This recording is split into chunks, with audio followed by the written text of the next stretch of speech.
Comment arroser quand il n'y a plus d'eau? Comment anticiper les changements climatiques pour maintenir l'économie rurale? Les agriculteurs irrigants des Deux-Sèvres ont une solution. La création de 16 retenues d'eau dans le sud du département.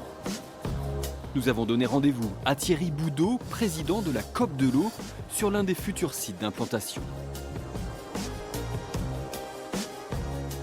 Là, on est sur un terrain qui va recevoir une retenue qui va faire à peu près 200 mètres de large sur 300-400 mètres de long, avec des digues de 2-3 mètres de haut jusqu'à 7 mètres.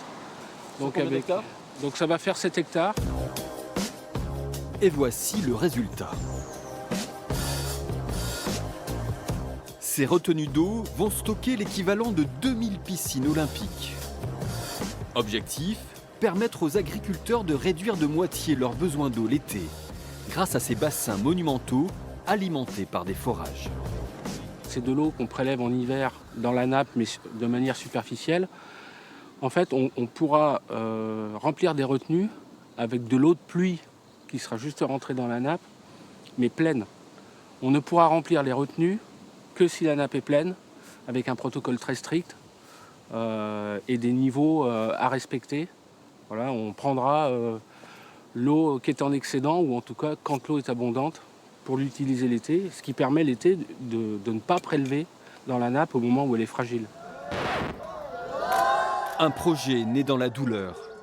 Les retenues d'eau font descendre dans la rue des milliers de personnes. Les anti-bassines dénoncent un pillage de l'eau en faveur d'une agriculture intensive.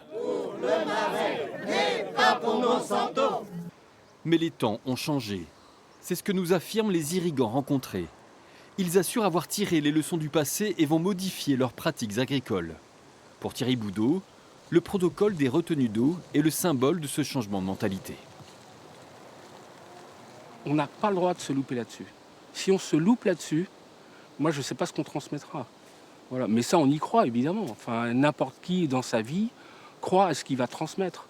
Voilà. Mais dans ce qu'on veut transmettre, il y a les outils d'adaptation au changement climatique, une agriculture qui prend en compte la biodiversité, parce qu'il n'y aura pas de biodiversité sans agriculture, et réciproquement, on fusillera l'agriculture si on ne fait pas attention à la survie de la biodiversité. Mais ça se fait par le dialogue. En tout, 220 exploitations agricoles vont bénéficier de ces retenues d'eau. Livraison prévue pour les premières, été 2020.